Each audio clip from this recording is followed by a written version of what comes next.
Wahai saudara-saudaraku yang tercinta, ini adalah kisah yang sangat lama, ribuan tahun yang lalu. Pada masa itu, hidup seorang Nabi Allah yang mulia, yaitu Nabi Ibrahim alaihi salam. Beliau adalah hamba Allah yang sangat taat dan jujur. Pada suatu malam, ketika beliau sedang beristirahat, beliau bermimpi. Dalam mimpi itu, Allah berfirman, "Wahai Ibrahim, persembahkanlah sesuatu yang paling engkau cintai di jalanku."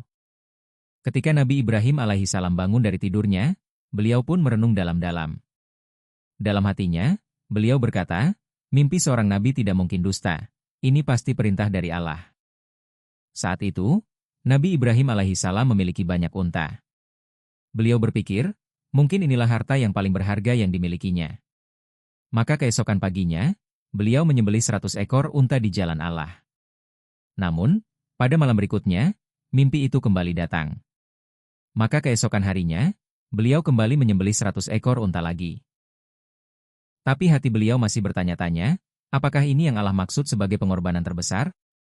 Kemudian, pada malam berikutnya, mimpi itu kembali datang. Allah kembali berfirman, "Wahai Ibrahim, berkurbanlah dengan sesuatu yang paling engkau cintai di jalan Allah."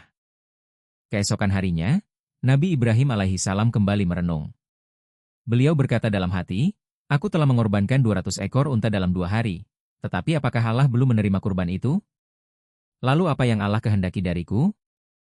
Setelah berpikir dalam-dalam, akhirnya Nabi Ibrahim alaihi salam menyadari bahwa ketika Allah berfirman, "Persembahkanlah yang paling engkau cintai," itu bukan tentang unta-unta, tetapi tentang anaknya yang tercinta, Nabi Ismail alaihi salam. Nabi Ibrahim alaihi salam berusia 86 tahun ketika Nabi Ismail alaihi salam lahir. Anak ini sangat dicintainya karena lahir di usia tua sebagai anugerah dari Allah. Ini adalah anak yang menjadi harapan untuk meneruskan keturunan beliau, dan kasih sayang kepada anak ini sangat besar. Namun, ketika datang perintah dari Allah untuk mengorbankan anaknya tercinta, Nabi Ibrahim alaihi salam mantap dalam hati dan berkata, "Jika ini perintah Allah, maka aku tidak akan mundur." Tidak ada yang boleh menjadi penghalang dalam meraih cinta dan ridha Allah. Kemudian Nabi Ibrahim alaihi salam memutuskan dengan sungguh-sungguh untuk mengorbankan anaknya, Nabi Ismail alaihi salam, di jalan Allah. Ketika niat itu sudah bulat, beliau memanggil anaknya dan berkata, "Wahai anakku, mandilah dan pakailah pakaian yang bersih dan indah.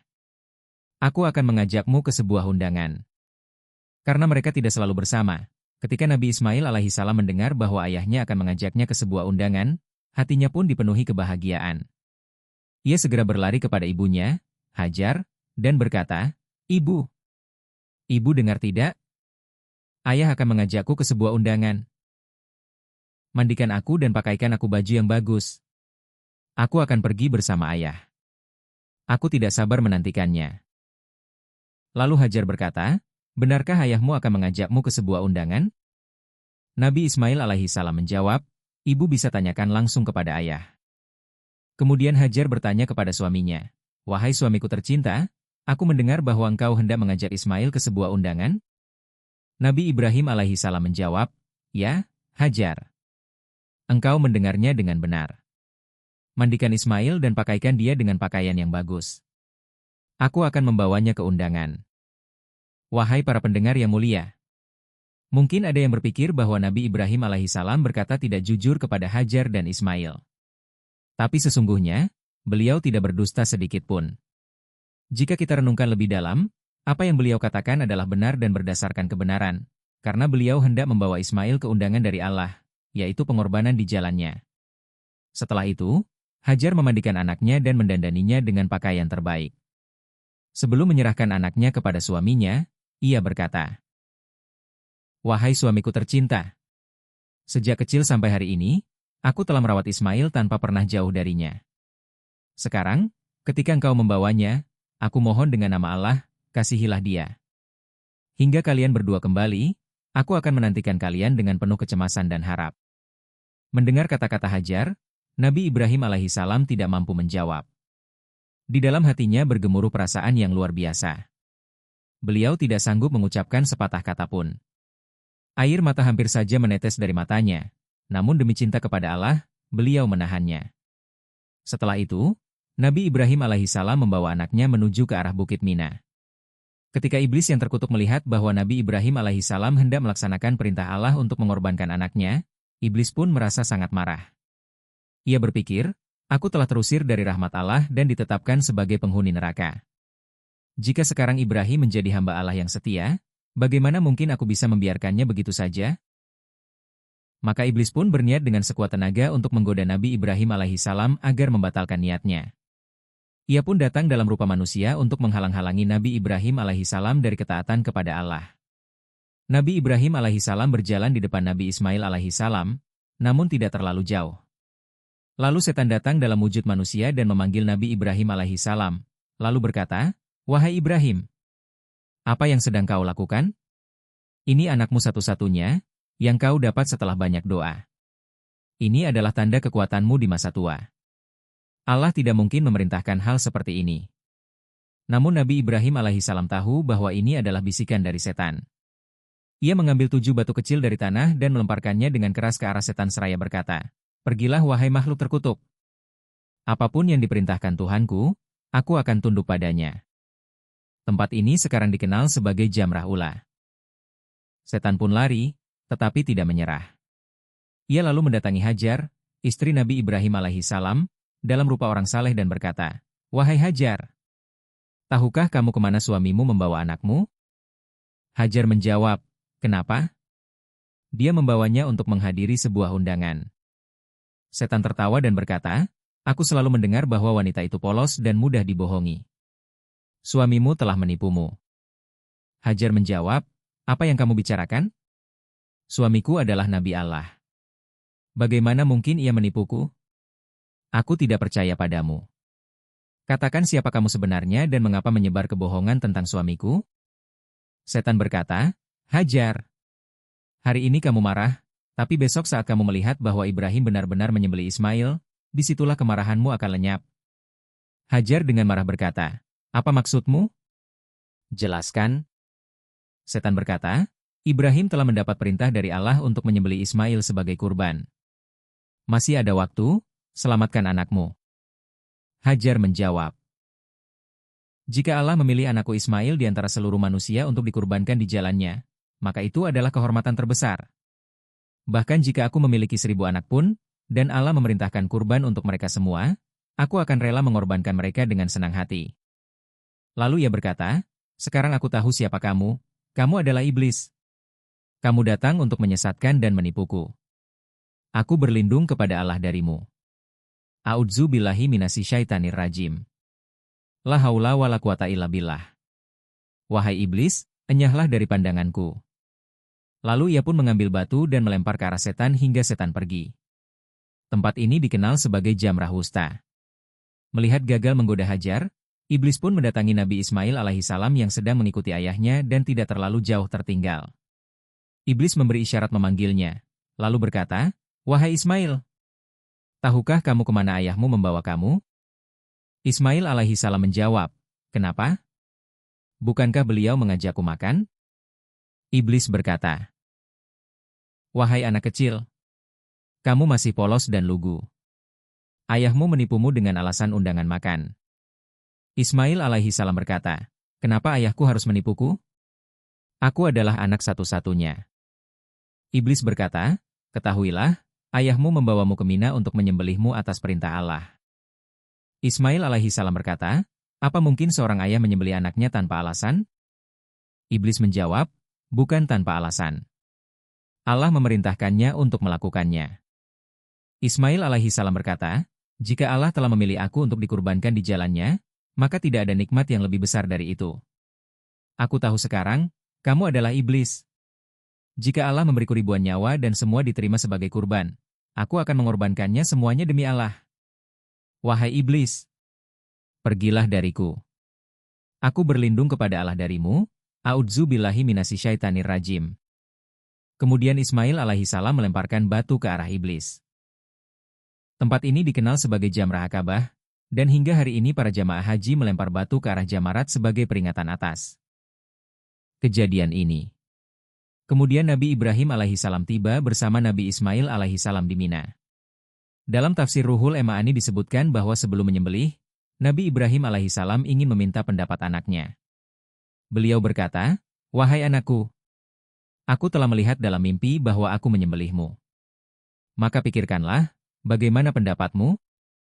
Ismail alaihi salam berkata, "Wahai ayahku, apa yang telah engkau niatkan, lakukanlah.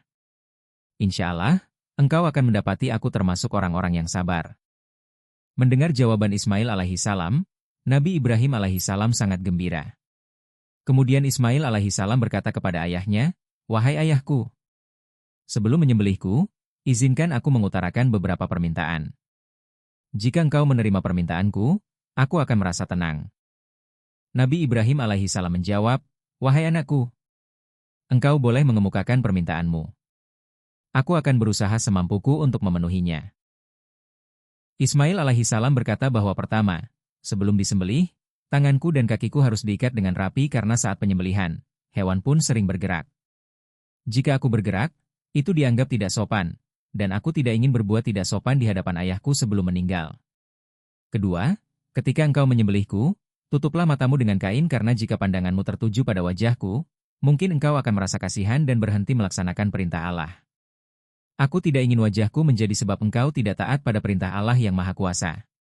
Ketiga, setelah penyembelihan, bawa kain yang berlumuran darahku itu kepada ibu tercintaku dan sampaikan salam dariku.